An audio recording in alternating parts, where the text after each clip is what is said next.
नमस्कार, आदाब, सत श्री अकाल। आप देख रहे हैं प्रो भारत न्यूज। मैं हूं तरनदीप सिंह।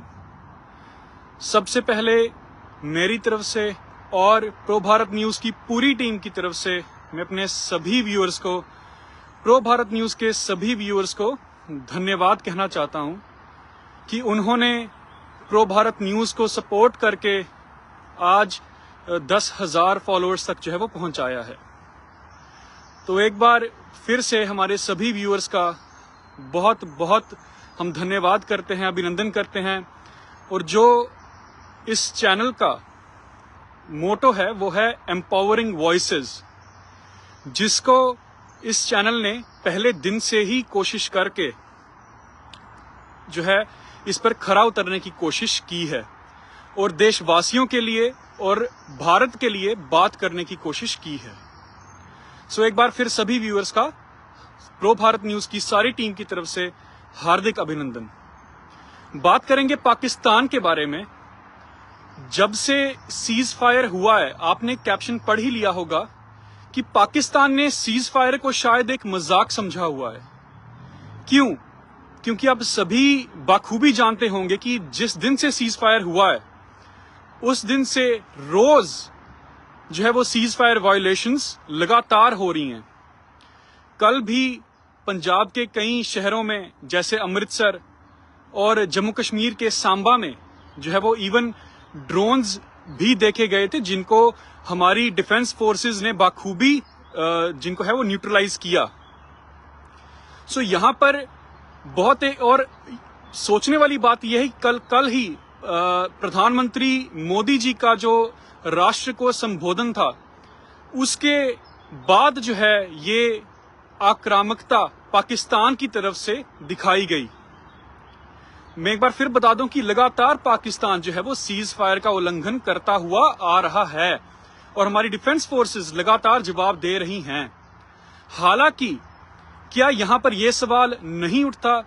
कि क्या हमने जो ये मामला है टेररिज्म का या फिर जो पाकिस्तान के नापाक आक्रामकता का, क्या उसका परमानेंट सॉल्यूशन हमने ढूंढ लिया है? जिस दिन सीज फायर की अनाउंसमेंट हुई थी उस दिन जम्मू कश्मीर का शायद हम प्रो भारत न्यूज सबसे पहला चैनल था जिसने इसकी अनाउंसमेंट की थी कि सीज फायर की जो अनाउंसमेंट है वो की जा चुकी है। लेकिन गौर करने की बात यह है कि ना भारत की तरफ से और ना पाकिस्तान की तरफ से सबसे पहले सीज फायर की जो अनाउंसमेंट है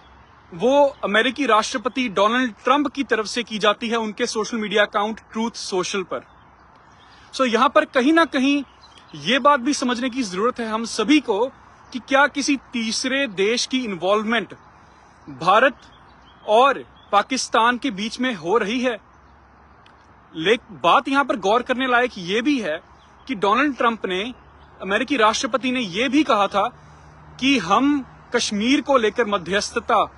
यानी कि कश्मीर को लेकर हम भारत और पाकिस्तान के बीच में बात करने के लिए तैयार हैं। आज तक ऐतिहासिक तौर पर भारत का स्टांस यही रहा है कश्मीर पे कि ये सिर्फ और सिर्फ भारत और पाकिस्तान के बीच की बात है। तो डोनाल्ड ट्रंप कहीं ना कहीं ये बोलकर कि कश्मीर के बारे में भारत और पाकिस्तान के बीच में मध्यस्थता की जो पेशकश है जो डोनाल्ड ट्रंप ने की, क्या वो प्रोवोकेशन नहीं है? कहीं ना कहीं पैसिव प्रोवोकेशन नहीं है जो है भारत के लिए, भारत के प्रति? और एक बात और गौर करने वाली है, सभी एक्सपर्ट्स ने ये चीज नोटिस की है कि कैसे अमेरिकी राष्ट्रपति डोनाल्ड ट्रंप भारत और पाकिस्तान दोनों को कहीं ना कहीं बराबर जो है वो बताने की कोशिश कर रहे हैं। आज तक कभी भी ऐसा किसी भी अंतर्राष्ट्रीय नेता ने नहीं किया। भारत और पाकिस्तान किसी एक लेवल पर बराबरता उनके बीच में हो ही नहीं सकती। एक टेररिस्ट नेशन है और एक ने आज तक कभी भी किसी देश पर अटैक नहीं किया।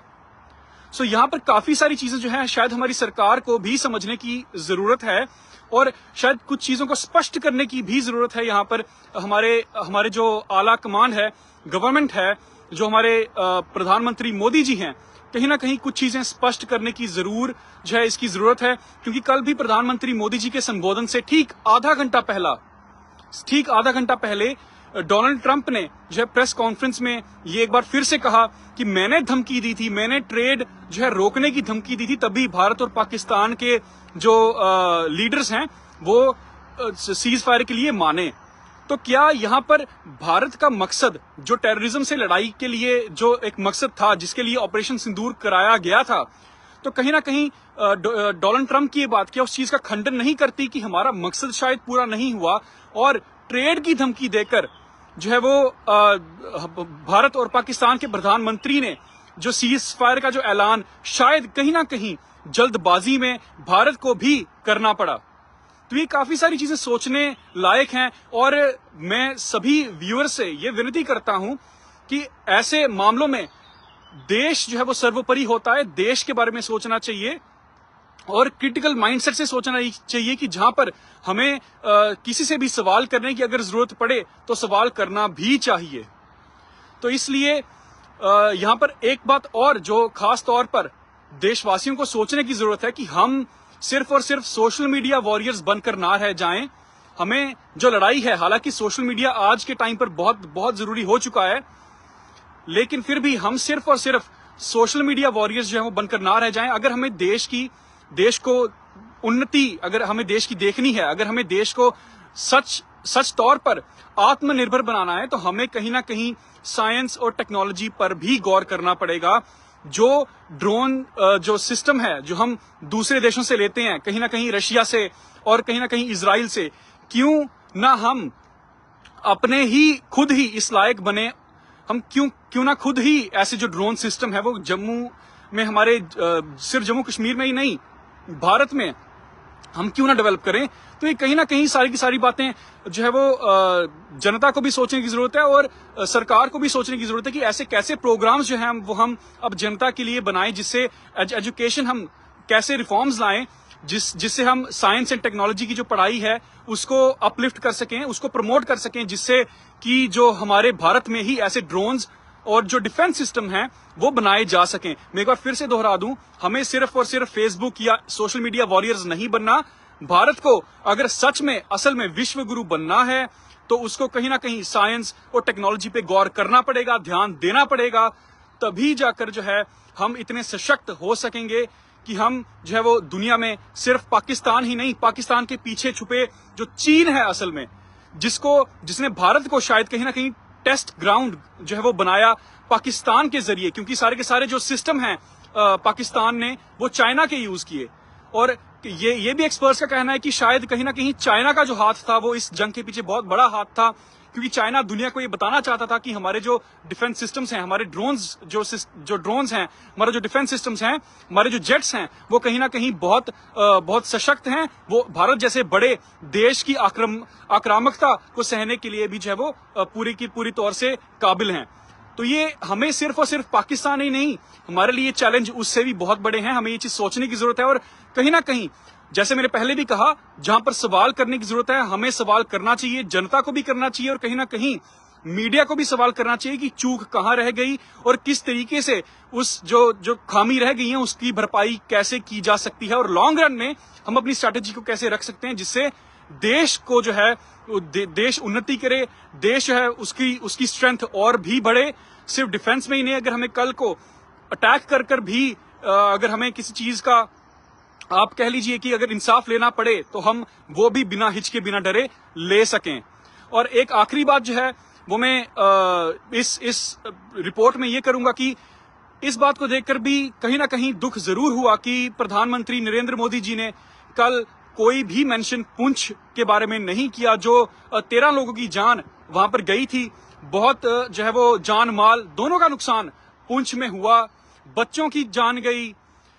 मस्जिदें गुरुद्वारे मंदिर टूटे, लेकिन किसी का भी जिक्र प्रधानमंत्री जी ने नहीं किया। शायद उनके अपने कोई ना कोई इसके पीछे स्ट्रैटेजी जरूर रही होगी, लेकिन एज जिम्मेदार जो है मीडिया नेटवर्क, हमारा फर्ज बनता है कि हम ये सवाल कहीं ना कहीं पूछें, उठाएं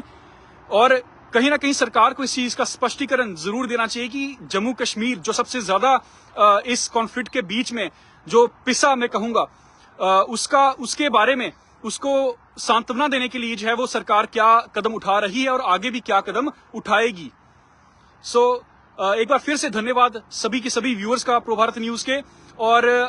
जैसे एक बार मैंने फिर से मैं कह दूं कि 10,000 सब्सक्राइब जो है वो फॉलोअर्स आज प्रो भारत न्यूज के पूरे हुए हैं, और हम ऐसे ही आप सभी जनता की, भारत की सेवा के लिए जो है वो तत्पर रहेंगे। एम्पावरिंग वॉइसेस जो हमारा मोटिव है उस पर हम खरे उतरेंगे, चाहे हमें उसकी कोई भी कीमत चुकानी पड़े।